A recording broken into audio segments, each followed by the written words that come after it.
What's going on, gamers? It's your boy DiggsGaming. Welcome back to Off Hunting's Gaming News. Got a few things we need to talk about, but got a lot of small things, so going to try to get through these as quickly as I can. We're going to jump right in. Okay, so we have an update on Activision-Blizzard. They have settled an equal opportunities lawsuit for $18 million, and the funds are going to go to workplace diversity initiatives. And this is just another small step in what's going to be going on with Activision-Blizzard from the fallout of these lawsuits going on in terms of workplace discrimination, sexual harassment, and just a lot of stuff that, I mean, is just sick and twisted and should not be happening today. So just want to give you a quick update for that. Equal opportunities lawsuit settled for $18 million. And again, the funds are going to be going to workplace diversity initiatives. And we're going to see what else comes out of this. There is a G.I. Joe game in development by Wizards of the Coast. Now, I find this interesting because with G.I. Joe, you never really have seen a game that is really talked about with this franchise. And I'm kind of surprised by that because G.I. Joe, I feel like that's something that could easily be made into a game, especially with, you know, the premise with the show and all the stuff around this media franchise. It's kind of interesting because Transformers, which is made by Hasbro, and the cartoon came out around the same time as G.I. Joe. I mean, Transformers has a lot of games. They really do. You look at the game catalog for Transformers, they have some pretty good titles in there. And G.I. Joe, I can't think of one G.I. Joe game that really has been as big as some of the Transformers titles. So this is going to be interesting. I kind of want to see what Wizards of the Coast does with this. They could take this in a number of directions, but yeah, and I could be wrong. There could be a game and I just don't know about it. Let me know in the comments down below if there is a game and I'm just missing it. I could be. I mean, well, I don't know. But yeah, G.I. Joe game in development by Wizards of the Coast. Got a couple of news from Netflix. First of all, The Witcher has already been renewed for a third season, and the second season doesn't even come out for another 2 months. And also, Netflix has acquired Night School Studio. Now, I'm going to talk about The Witcher first. And The Witcher, I mean, Netflix did a great job with this series with the first season. This was a very, very popular show when it came out back in 2019. It got renewed for a second season right away, and now it's going to be coming out in December. And now it's already been renewed for a third season. That just goes to show you how popular this show is. The fact that Netflix is comfortable enough to renew it for a third season before the second season even airs. And I really do like that. I really do. Netflix did a great job with The Witcher. But a Netflix show that I'm waiting to get renewed is Julie and the Phantoms. When is that going to be renewed, Netflix? Come on. It's been over a year since that came out. Will you please renew Julie and the Phantoms? And with Netflix acquiring Night School Studio, we already know that they are getting into the video game market, and this is one of the first steps in doing that. They've acquired a studio that has made a few games, and yeah, it's not as big as some other studios, but it's a way for Netflix to get into the door, and we're going to see how Netflix approaches the video game market with their streaming service. It's going to be really interesting, and I kind of want to see what they do with this. I don't know how big it's going to be or how successful it's going to be, but this is really interesting.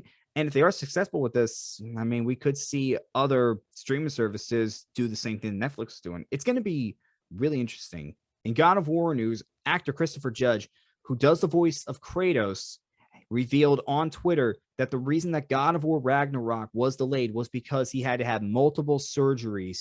He had to have surgery on his back, on his knee. He had to have both of his hips replaced, and he basically could not walk, and he had to go through physical therapy. And he said that Santa Monica Studio just waited for him to recover, didn't recast the role, didn't try to do an ultimatum with him. They waited for him to recover, and that's the reason that it was delayed.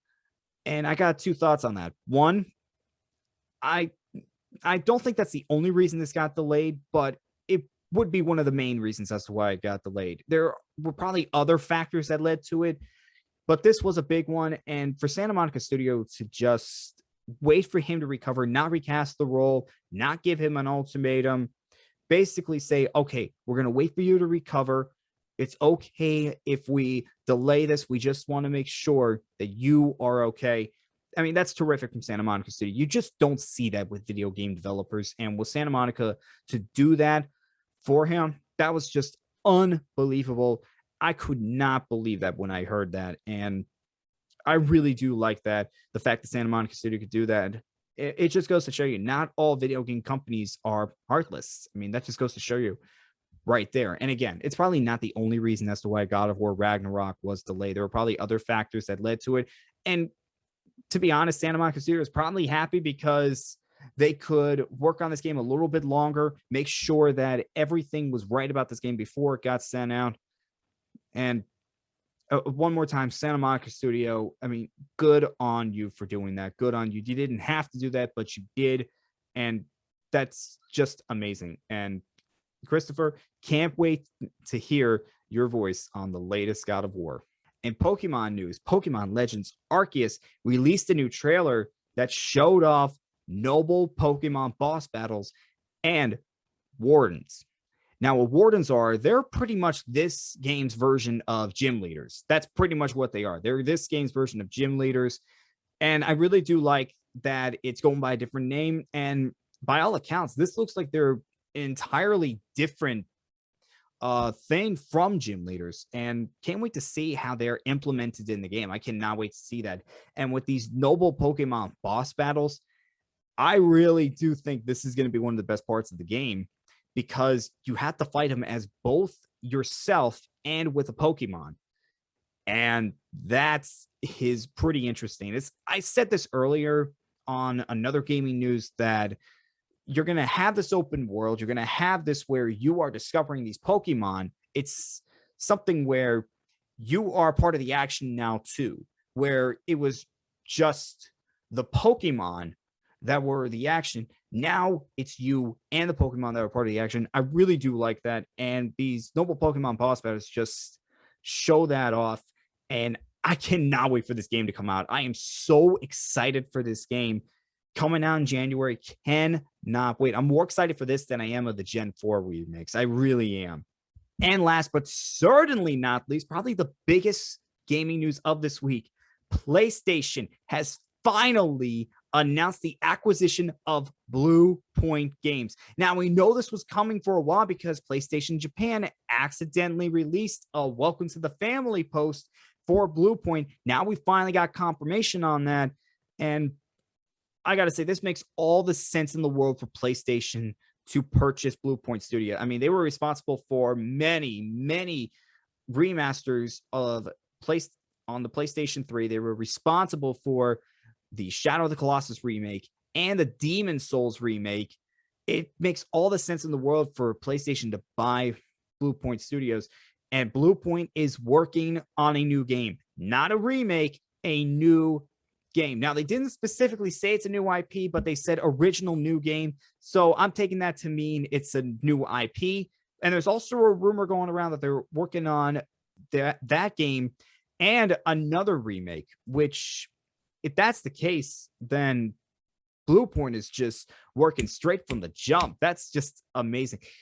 Bluepoint has really just done a great job just growing as a company that you can trust. Again, they did the remasters on the PS3, then they did the remake of Shadow of the Colossus, then the remake of Demon Souls. They really have done a great job just growing over time and building that trust with PlayStation, and it just made an easy purchase for PlayStation. And the way that Sony announced this was they had a video post on Twitter just announcing this, which is just amazing, because with the other studios that PlayStation has bought, they didn't do that. They just said, welcome to the family posts on Twitter, not a full video like they did for Bluepoint. And really, to go along with this, it makes all the sense, because what PlayStation has been doing lately, they've been buying companies that they have had relationships with. It made all the sense in the world for PlayStation to buy Housemarque because of Returnal. And then with Firesprite, now Firesprite is a relatively new video game company. However, this was made up of former Studio Liverpool members who had a relationship with PlayStation going back to the PlayStation 1 days. They were responsible for many PlayStation 1 games, including Wipeout. So that was an easy choice for PlayStation to do. And this was another easy choice for PlayStation to do. They've had relationships with these companies, and that's how they do it. They're not just buying a whole bunch of companies like Xbox is doing. They're buying companies. They're being strategic about it, buying companies that they've had relationships with, that they know that they are going to continue to make fantastic games. And it's just something that you gotta love if you're a PlayStation fan, because they are really thinking about this. And the games that are going to come out from these studios, we know they're going to be really, really good, because PlayStation has always been about quality over quantity. It really have been. I mean, you look at the games that have already come out for the PlayStation 5. Of course, Demon's Souls, Spider-Man Miles Morales, Ratchet and Clank Rift Apart, Returnal. Those games are absolutely amazing. And also Kena. Those games are just absolutely amazing. They are some of the best games of that year when they came out. It just does not surprise anybody that they bought Bluepoint. As you can tell, I'm really excited for this, and I can't wait to see what Bluepoint does.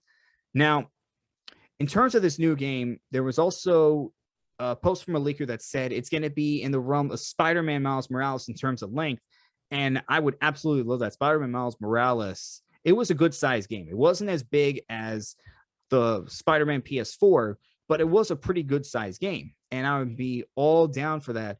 And I can't wait to see what this game is. Now, it is going to take a few years for Bluepoint to do this game because, again, it's an entirely new game, and it's going to take a few years to do that. But we have a lot of excitement for PlayStation in the future. And I've been rambling on, and I'm going to stop now. So that has been Off Hunting's Gaming News. I am DiggsGaming, and we will see you guys next time.